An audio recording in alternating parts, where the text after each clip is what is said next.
Tucker and Rick with B&T Automotive, and today we have a very cool video for you guys. Mr. Rick is going to show us how to check your tune on your car. It's a 2012 Subaru WRX. Oh, it's got a 2.0 block with a 2.5 heads and that top end on it. The issue with the car is it's got a bad delayed throttle response. So there's been so much stuff done to this car. The first thing you always want to do on any vehicle that has a turbo or is aftermarket is we want to see what tune is on this car and where our boost and everything is running. So today we're going to show Tuck how to do all that. So you ready to learn something? Yes, and by me learning, y'all are going to learn. And this is how to check your tune. Let's go. First thing we want to do, well, this is my setup. How you like it? Pretty nice, right? It is very nice. Just realize, you know, this is 30 years of experience right here, is what all this is. But the first thing you always want to do with any vehicle is we want to scan the car and see exactly what the car is doing. Listening and hearing the car, I'm thinking something in the tune is off after a modification was done. So we're going to go from start to finish and show you how to do this.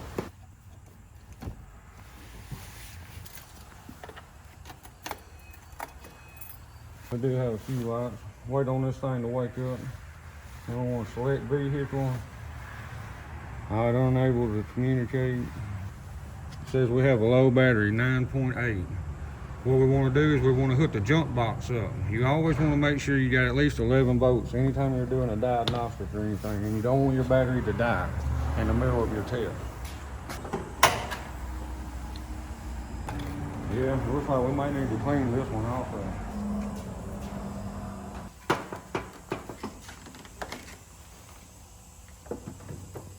This usually takes a few minutes, especially the newer the car is, the more modules it has and sensors, so it could take anywhere from 2 minutes to 5 minutes, depending on all the luxuries they bought. So right now you're checking every system in the car, correct?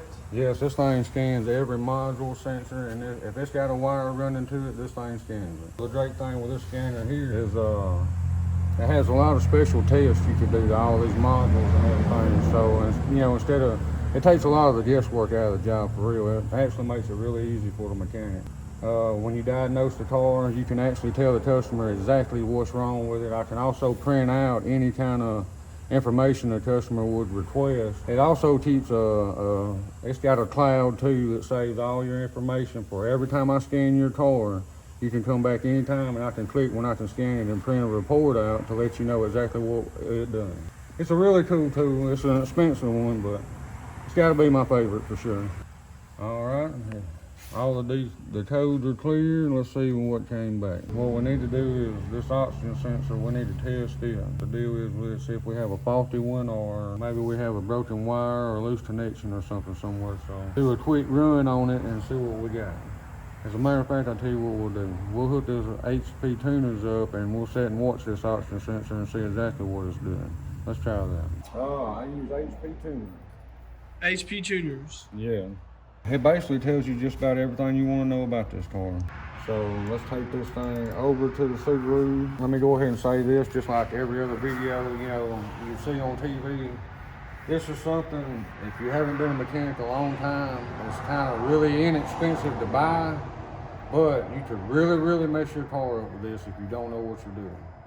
That's why I'm putting this video out here, because I see a lot of people that buy this, and I've had to fix a lot of cars because they bring it to me and they say, man, I got this HP tuners and I put it on there and now the car, it won't idle, it won't do this, it won't do that. If you haven't been a mechanic and know what the normals are of your sensor outputs and what you're working on, then you can get them so far out that the computer is just adjusting everything so much that it can't run. So basically what I'm fixing to do is I'm going to hook it to the car with the cool HP tuners OBD2 plug. So this is a Type C connector with a USB port. It basically just hooks in the side of your laptop. So one thing too, if you do use this, always make sure that you switch ports in your laptop every time you hook to a car. And why is that important? And why is that? Believe it or not, I used to build racing go-karts, electric racing go-karts, and I actually learned that there. That the programming, when you go from vehicle to vehicle to vehicle, a a lot of times when it won't communicate and everything is because of your plug here is not really connecting or something. It's something in this. I'm not sure. I think it's like one of those ghosts that they talk about in the computers. You know what I mean? Right. I'm not sure what it is because every time that I moved from this port to this port, I never had any trouble ever connecting. So now the OBD port is plugged in. You go up to a vehicle, you hit connect. Okay. It'll open the file. Now we're trying to connect with a computer on the ECM. All right. All right, see how all this changed? Okay. All right, we have right here, start scanning. Does the car need to be cranked while you do this? Right now I'm just scanning to see if anything crazy pops up. Okay. Ambient air temperature. See right here on the bottom, you always want to check this. Believe it or not, this little sensor right here will cause the car to do some crazy stuff. We had all those codes you seen on the scanner earlier, and that's why I wanted to hook this up and check it without it running to see if this thing, if it's bad, it'll be moving different degrees of light all the time. And this one here is staying steady, so that lets me know that that sensor's not bad. All right, we want to stop scanning. So you're going to save that information under a separate file? Now we want to crank this thing.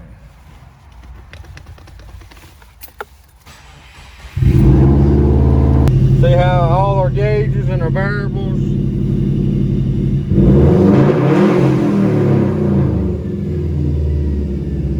These two numbers right here, see this accelerator position and throttle position. These two numbers should be the same. Okay, why is that? See, watch as I get it gas. They're almost the same, but not quite.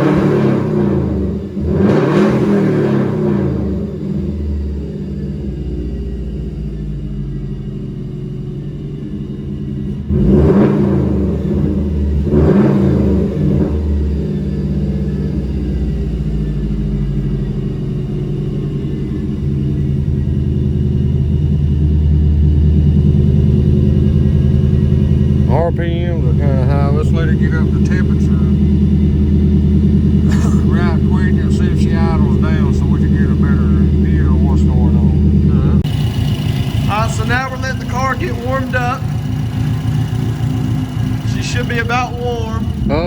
Basically I'm just sitting here checking. The engine temperature's up to 165. Usually you want about 180 is about a good test spot. Oh, okay.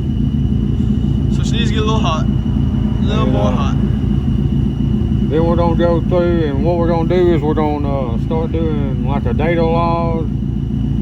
I'll do one. You can see how it's coming out right here, how it goes up high, these measurements. We're gonna start with just an idle.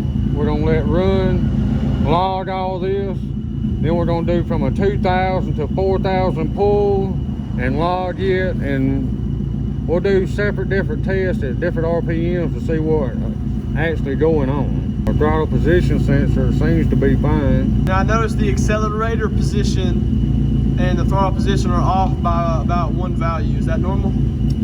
Yeah.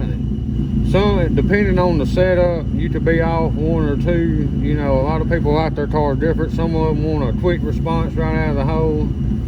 You know, it depends on how you drive, really. You know, if you like to dump the clutch at 3,500, you know, you want a slower throttle response.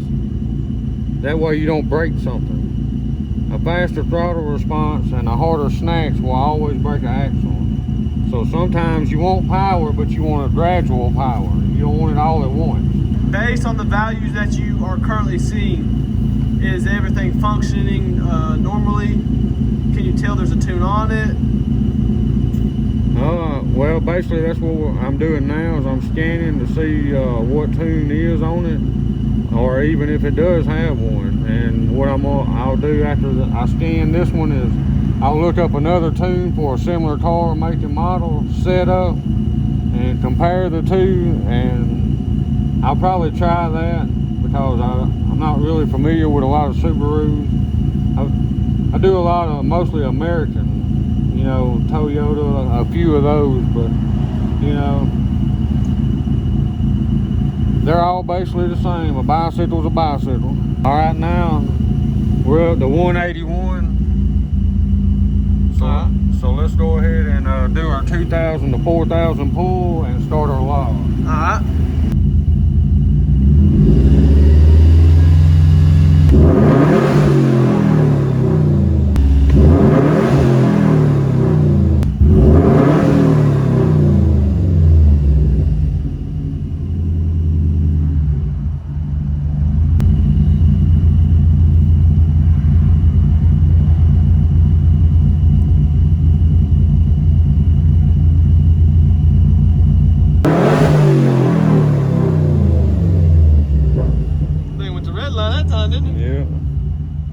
See your numbers on the side right here. Yeah, up there it says it went past 6,000. Yeah, but that's what I'm saying. Your red line is at 6,000. Why is it on the engine 6,500? Because it does have a tune on it. Because the rev limiter didn't kick in. That's why I was letting it hit above 6,000 to see. Yeah. That's usually your first indicator. Yeah. So how much horsepower were we making on those pulls? Well, I don't know. You can't tell how many horses with this. This is just basically checking. This is like the nurse at the hospital. You know, we're checking the vital signs of the car. Like the spark advance, the air intake, you know, your throttle position. All this right here saved. So now we want to save the aux scan. See how the car started hopping when I stopped doing it?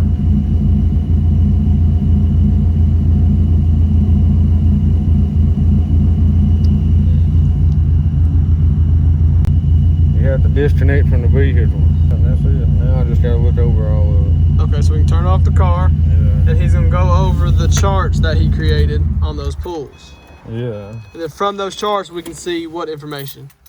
We can see everything. Horsepower, everything? Yeah, see the pull we done from idle to 5,000, which will be this one right here on the very end. See how it redlined almost at the top? That's the main one I want because, you know, you were saying it had a bad throttle response. Well, that's from a dead idle to 5,000 RPM, so that'll tell me the complete range of the RPM of what this whole thing was doing. And now I'm gonna go look at all our parameters and values on this and see what is the ideal tune for this car. You know, what size turbo we have. You know, he had mentioned that it had a 2.0 block with a 2.5 head. This is always the very fun part. I really don't like this part. All right, guys, now that we've got everything scanned and all our codes and everything, we're gonna go ahead and order our oxygen sensor for this thing and go ahead and go through all our data we have and look up and see if we already can buy a tune that's already preset for this setup, or if we just gonna go ahead and build a totally new one.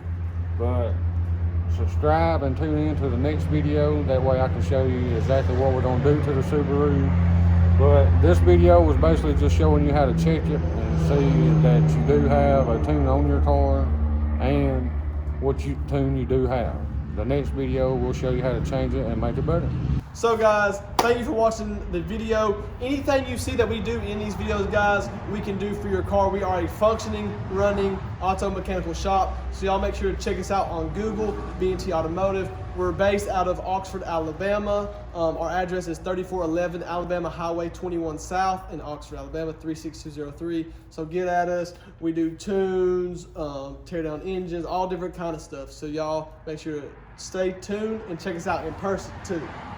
We want to say thank you for checking out the video. Make sure you subscribe, like, and comment on the video. We appreciate all the support. We have a lot more videos to come with the Subaru, so check us out. I want to say thank you to Rick for showing us everything about how to check this tune. So check us out next week.